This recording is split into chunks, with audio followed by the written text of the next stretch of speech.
Hi, it's Vicky, and I'm Kissy Face, and we are the Tutuk Tundans. Like and subscribe. Okay,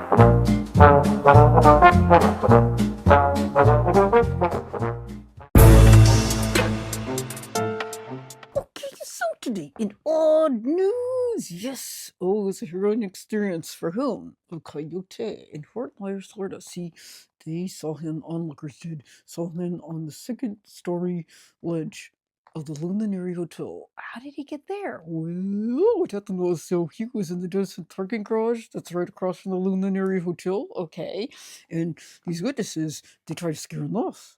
Well, he was scared off, and he jumped onto the second-story ledge. What happened? The police came, the firemen came, even the Florida Wildlife Conservation came out. And then what happened? Oh, well, he decided to jump off the ledge, go back into the garage. All right, did they catch him there? They never caught him. What do you mean they never caught him? Nope, he ran back into the woods on his very own. Oh, okay. Well, a great adventure for the coyote. Oh, I think so. Yeah. So, do you have a second story? Well, wait. A great adventure for the Tito watching the coyote. Well, that too. What about your second story? Oh, yeah. Okay.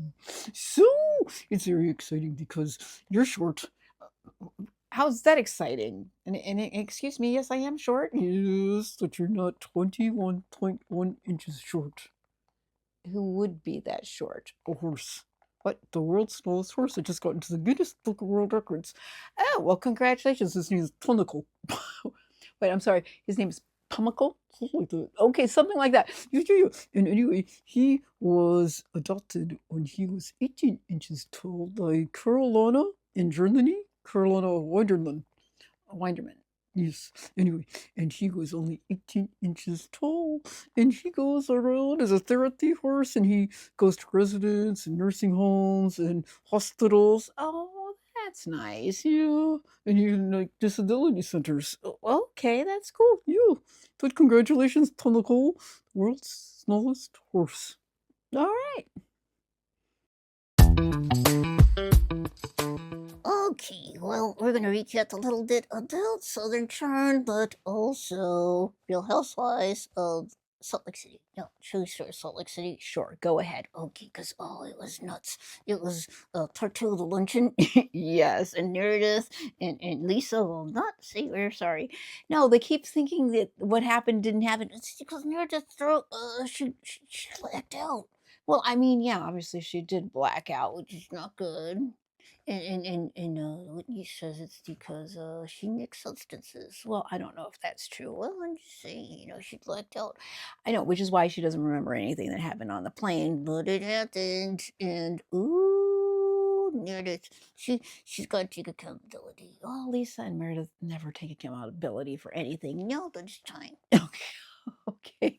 Well, yeah, we'll see when that happens. Yeah. And then Heather gets help from Whitney to get rid of her marital bed, which it's about time because you gotta move on. Yes, that is true. Oh, Bronwyn, it was so sad because her and her mother and her daughter Gwen, they all go to make a bonsai tree, and her daughter Gwen says she wants to move to Portland, Oregon, and Brockton's really sad about that. And then the mom also says, I want to move out of the house. And they think it's because of Todd. Well, I think it'd be very difficult to live with Todd. Me too. So Brockton's really sad because all of a sudden it's like, we didn't see this part, okay? But they do a montage of Bronwyn getting along with her mom, which is crazy. Yeah, they're laughing together, doing stuff because this whole time they've had nothing but uncomfortable conversations, and their relationship is complicated. And their relationship is complicated. But no, all of a sudden they're getting along, and so Bronwyn's really sad. And so, I mean, would you be? Yeah, I was sad when my kids moved out. Yeah, so but Gwen's got to go on her own adventure, right? And I guess so does the mom. And then Brittany has an uncomfortable time with her daughter in therapy, which is good that they're going to therapy. But yeah, it's there's a lot of trauma there. Yeah, for all of them. Yeah, but hopefully they are able to get it together. I hope so. Yes, of course I do. Yeah, but the main thing is like in the end, Brittany and Meredith do get together, and they seem to make a truce. Yes. How long it will last, We don't know. no, we don't know, but we hope it does. Yeah, because all ladies are fun. When they get along, they're fun. Even when they don't get along, it's kind of fun. It's true. Okay. Could I move on to Southern Charm? Yeah, let's do that. Let's move on to Southern Charm. Okay, so basically this week is about breaking girl code. Kind of like how it was with Below Deck. Yeah, exactly. Sally has no girl code. But then she says Charlie has no girl code. But Sally, you first. I think Sally is like the pot calling the kettle black. Yes, it is because okay, so you don't know who Charlie is yet, but she is introduced in the show. Yes, she's gorgeous. Absolutely gorgeous, stunning. Yes. And so all the guys are like, whoa, look at that. Especially Shep. Well, Shep has slid into Charlie's DMs. And he's so old. Yeah. Well, I mean, I'm older. But still, like, come on. At what point is he gonna grow up? I don't know. But they also introduced one of his friends. Yeah, and I guess he's gonna do a staple little show. I guess so. They've known each other for a very long time. And yeah, it's like more guys partying together. But this guy, he said his family comes from the revolutionary period and something like that. So So old family, old money that he doesn't have to trust someone like Shep. no, no. So yeah, so Shep is kind of at this point, Shep, go to somebody more your age, please. Maybe 5 years younger, fine. Even 10 years younger, fine. But you're going for people that are like 20, and you're not all that. In a bag of chips. No. So anyway, Rodrigo tells Zanita, Sally is not gonna have a girl code. She's gonna take guys over you. And Zanita's like, she would never do that. And within this episode, she does. Over Craig. Right.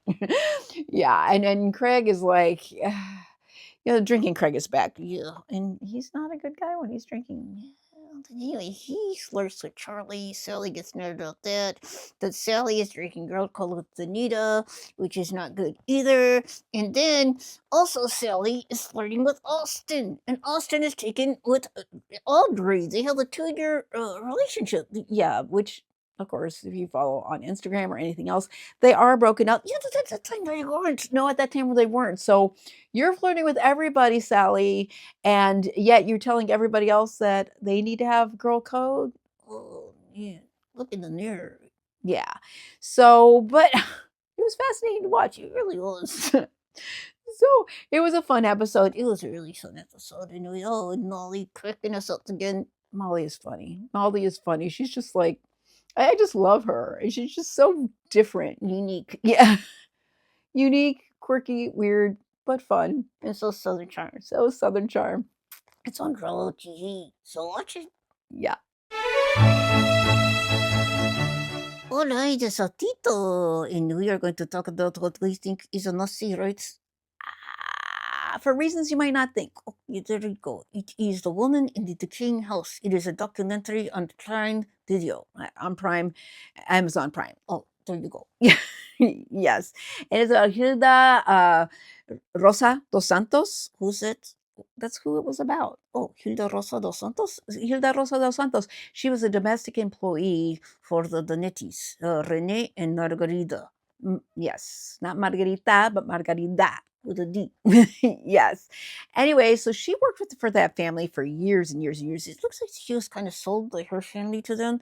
Looks that way. And then they took her out of Brazil because Renee had to go work in Maryland. All right, so they go there or does he have to work in DC? I don't know, but they were living in Maryland at the time. Okay, so anyway, she goes with them. They convinced her to go, and then they did not pay her. They put her downstairs in a basement. It was deplorable. Yeah, without paying her, without anything, and She had to work. And they had this buzzer that could deep. So every time they needed something from her. disgusting, absolutely disgusting people. Just, I couldn't believe it. But anyway, this whole documentary is based on a very popular podcast by a guy Chico Filitti,